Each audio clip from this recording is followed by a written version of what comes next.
민수기 23장 19절은 하나님에 대하여서 분명하게 밝혀주는 것이 있습니다.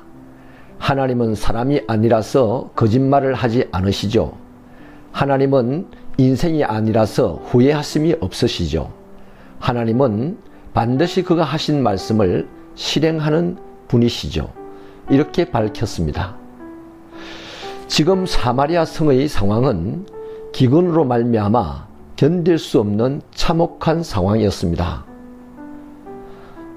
자신이 낳은 아기를 삶아 먹어야 할 정도였으니까요. 이렇게 굶주림으로 고통스러울 때 가장 고통을 받아야 하는 사람은 약한 자일 것이고, 그 중에서도 공동체 밖으로 쫓겨나 살아야 했던 나환자들이었을 것입니다. 본문에도 4명의 나환자들은 이래도 저래도 죽게 생겼으니 아람 진영에 투항하여서 안 죽으면 먹을 것을 얻자라고 의논하고 달려갔습니다.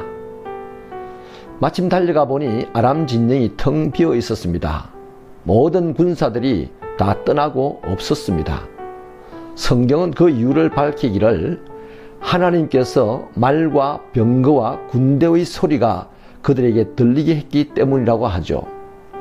아람 군사들은 이 소리를 듣고 이스라엘 왕이 헷과 애굽의 왕들과 연합하여서 진격해오는 소리로 판단했던 것이죠. 그래서 그들은 모든 것을 버려두고 불이 나게 몸만 도망하였던 것입니다.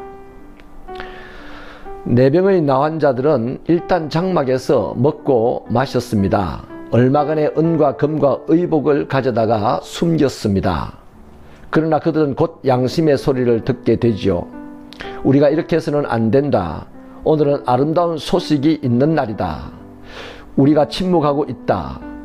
이대로 날이 새면 우리에게는 화가 미칠 것이다. 그러니 동족 왕에게 가서 이 소식을 알리자 라고 하여 이스라엘의 영내에 들어와서 왕에게 이 소식을 알렸습니다.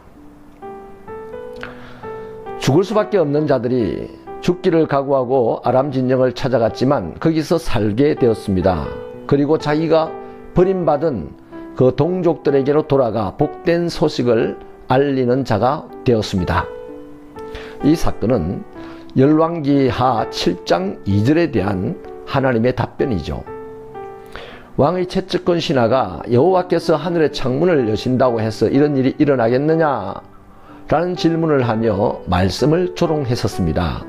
거기에 대하여 하나님은 오늘 이렇게 하실 수 있다고 답변하신 것이죠. 그리고 하나님의 말씀이 그대로 이루어진다는 사실을 보여주셨습니다.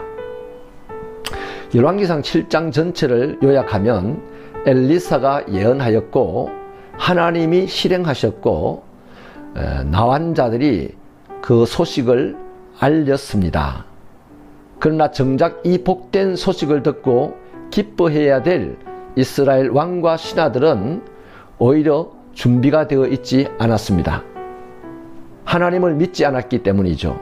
그래서 뭐라고 하냐면 그것은 틀림없이 아람 군대의 매복 작전일 것이다 라고 판단을 합니다. 아주 합리적인 판단이고 하나님에 대하여 합리적으로 의심을 한 것이죠.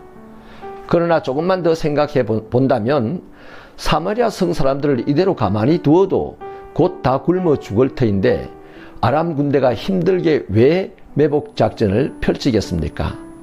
그래서 합리적인 것은 이런 답 저런 답 복잡하게 많습니다. 그런데 아무튼 사람이 하나님을 불신하면 하나님의 역사를 인정하고 싶지 않는 마음이 자꾸만 생기죠. 이것이 사람을 망하게 하는 주범입니다. 하나님은 이 사건을 통하여서 하나님을 불신하던 하나님의 백성들이 왜 망하게 되었는지를 복기하여 줍니다. 그것은 곧 오늘 우리도 하나님께서 하시는 일들에 대하여 믿음으로 반응하지 않는다면 이렇게 비참한 결과에 이를 수 있다는 경고이기도 합니다. 이 이야기의 결론은 16절과 20절에 있습니다.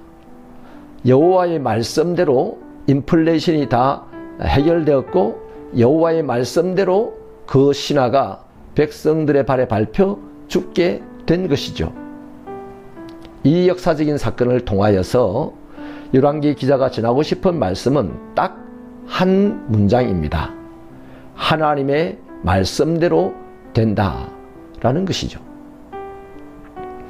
하나님 말씀대로 세상이 돌아가고 하나님의 말씀대로 이 세상의 결국이 정리가 될 것이니 하나님의 말씀을 믿는 사람답게 하나님의 말씀에 순종하며 하나님의 말씀 때문에 견디며 이기는 자가 되게 하여 주옵소서. 이것이 바로 하나님을 기쁘시게 하는 신앙인 줄 믿사옵고 예수님 이름으로 기도하옵나이다. 아멘.